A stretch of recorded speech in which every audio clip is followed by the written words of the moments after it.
Hey, muy buenas, ¿qué tal gente? ¿Cómo se encuentran? Espero que estén de lo mejor, que estén teniendo un excelente y maravilloso día, plebe. Muy bien, el día de hoy vamos a hablar un poco sobre lo que es la médula espinal. Ese tema bastante sencillo y complejo a la vez, pero sin embargo es bastante bonito. Como primer punto, tenemos lo que vamos a ver durante todo este video. Quiero que este video sea bastante breve, sencillo, que en 10 minutos todos podamos entender y tener una idea más o menos adecuada de lo que es la médula espinal. Entonces lo dividí de la siguiente manera. Como primer punto, una breve introducción de lo que es la médula espinal, la historia de la médula espinal, su etimología, de dónde proviene su nombre, a qué nos referimos cuando hablamos de médula espinal, algunos datos curiosos de esta misma, como puede ser longitudes, funciones, acciones, etc. Por el quinto punto encontramos lo que es la anatomía de la médula espinal. Vaya, este sí es un poco más complejo, pero vamos a tratar de no profundizar tanto y explicar los puntos más relevantes para esta. Y por último, la protección de la médula espinal. Así que sin nada más que agregar, comenzamos. Introducción. Hay que preguntarse primero qué es la médula espinal. La médula espinal es un componente esencial del sistema nervioso central. Es una estructura alargada y cilíndrica que se extiende desde la base del cerebro hasta la región lumbar de la columna vertebral. Pero, ¿a qué nos referimos con sistema nervioso central? Muy bien, acá tenemos que dividir las dos partes del sistema nervioso, el central y el periférico. ¿Cuál es la diferencia? El central va a estar formado de lo que es el cerebro y la médula espinal, mientras que el periférico van a ser los ramos que van a nacer de la médula espinal y se van a propagar a todo nuestro cuerpo, pero estas señales van a provenir del punto inicial que sería la médula espinal. Ahora, historia de la médula espinal. Vamos a adentrarnos un poquito a cómo es que se descubrió, cómo es que los historiadores, los anatomistas, descubrieron sus funciones de esta, sus puntos más importantes y la relevancia que ha tenido para el estudio del ser humano a lo largo de toda esta historia. Tenemos que en 1543, uno de los hitos importantes en el descubrimiento de la médula espinal fue la obra de Andrés Vesalius, un anatomista belga del siglo XVI, en su libro De Humani Corporis Fabrica, o sobre la estructura del cuerpo humano.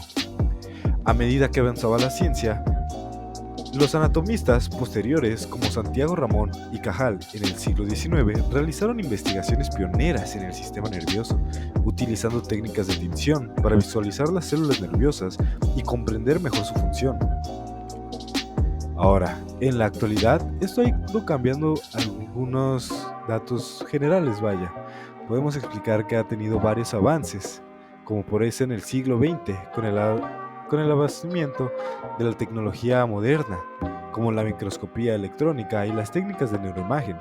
Los científicos pudieron improvisar aún más en el estudio de la médula espinal. Se descubrieron nuevas funciones y se desarrollaron tratamientos para lesiones incluso de la médula espinal, aunque claro, este sistema es bastante complejo y todavía queda demasiado por delante por estudiar y descubrir. Espero que tú, querido estudiante de medicina, seas uno de esos pioneros que descubra todavía más cosas de la médula espinal, que logre curar ciertas patologías que ésta puede presentar y sin embargo aportar un pequeño granito de arena, pero a la vez un gran granito de arena. Ahora, vamos con etimología. ¿Qué es etimología? Te preguntarías. Pues, más que nada, es la composición de la palabra, lo que es la médula espinal. Hay que entender un poquito este aspecto, más que nada por ética y un poco de conocimiento general, por así decirlo.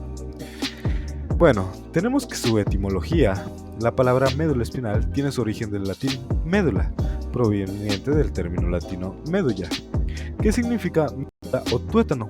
Por otro lado, espinal se deriva del latín spinalis, que se refiere a relativo a la columna vertebral. Y como bien sabemos, esta se ubica sobre este conducto, sobre la columna vertebral. Y por lo tanto, en conjunto, médula espinal se va a referir al tejido nervioso que se encuentra dentro del conducto vertebral a lo largo de la columna. Y más adelante veremos qué importancia tiene este conducto vertebral, por qué tiene aquí almacenada la médula, qué es lo que hace que sea tan importante. Ahora, vamos con algunas curiosidades un poco generales, un poco importantes sobre todo. tenemos que empezar a hablar ahora sí sobre lo que es la anatomía de la médula. Tenemos que empezar a entender y profundizar un poco más sobre este hecho. Tenemos que la médula espinal actúa como un puente entre el cerebro y el resto del cuerpo, transmitiendo señales nerviosas que controlan el movimiento muscular y las sensaciones. Si tú eres un estudiante de medicina, ya sabrás un poco cómo funciona esto, y no tiene demasiada explicación. Verás, te voy a explicar a muy grandes rasgos cómo es este proceso. Supongamos que nosotros vamos a sentir un poco lo que es el tacto al agua fría, por así decirlo. En nuestro cuerpo vamos a tener demasiadas terminaciones nerviosas. Por ejemplo, en las extremidades de las palmas de las manos vamos a tener terminaciones especiales para lo que es la temperatura. Y en este caso vamos a usar receptores para el frío. Entonces, este va a empezar un recorrido, una señal en este caso. La temperatura del agua, ya sea fría o caliente, nos va a dar inicio a este potencial de acción. Como bien sabemos, un potencial de acción es este que tiene la capacidad de causar un cambio, modificar o restaurar lo que es la conducción de un impulso. Todo esto para que haga un recorrido que va a ser, suponiendo, va a ir desde lo que son nuestros dedos, la palma, y se va a dirigir hacia, de manera interna, por así decirlo, va a llegar hacia lo que es médula espinal. Y es acá donde va a tener un trayecto bastante curioso, donde vamos a tener que esta se va a disparar directamente hacia arriba, hacia lo que es el cerebro. Y acá va a haber un sinfín de órganos que van a estar involucrados en este procesamiento de este tipo de información en específico. ¿Te acuerdas que te estoy hablando un poco de lo que es la sensación del frío? Bueno, así como hay para sensaciones del frío, hay otras partes como lo que es el tálamo, que puede tener sensaciones ante el dolor, ante el cosquilleo, ante temperaturas de calor, ante ciertas lastimadas, fracturas, lesiones que se pueden estar sucediendo en nuestro cuerpo. Entonces, toda esta información va a llegar hacia lo que es el encéfalo. Y el encéfalo se va a encargar de juntar todas estas señales, toda esta información que ha llegado gracias a la médula espinal y las va a juntar.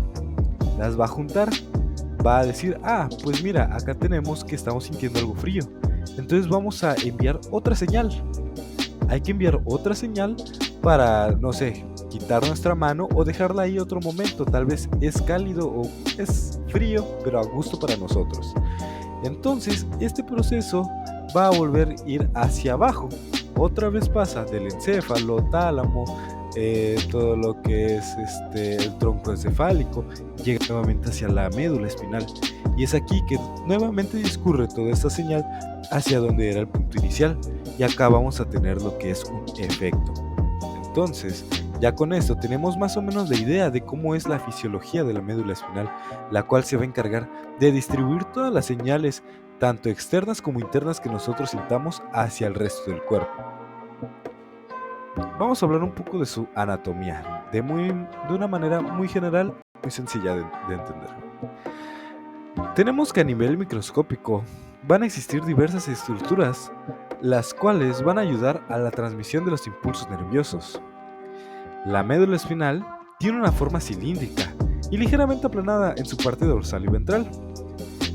A nivel macroscópico vamos a encontrar que la médula espinal va a estar protegida por las vértebras y las meninges. Y por último, esta va a tener una longitud promedio de alrededor 45 centímetros. Si bien recuerdas, te mencioné que esta iba a estar protegida por algo, por meninges y por huesos. ¿Qué huesos? Pues obviamente las vértebras. Y estas en conjunto van a formar lo que es la columna vertebral, la cual va a actuar como una especie de armazón protector para la médula espinal, brindándole soporte y protección contra lesiones, es decir, que no se salga de su lugar y que ésta pueda mantenerse firmemente agarrada y sostenida y que no cause ningún daño o una anomalía a nuestro cuerpo. Vaya, sin duda es algo muy curioso todo lo que tiene el cuerpo humano, lo que ha hecho para protegerse a sí mismo y ser una máquina capaz, increíble, de realizar diversas acciones. Y pues nada, amigos, acá termina el video. Espero haya agradado, que le hayan entendido lo suficiente. Tal vez fue algo corto, de manera muy general, pero espero que con eso tengan una idea un poquito más abierta de lo que es la médula espinal y que eso mismo le abra el apetito para aprender todavía más sobre esta bonita órgano. Así que nada, chicos, los dejo. Cuídense, hasta la próxima. Adiós.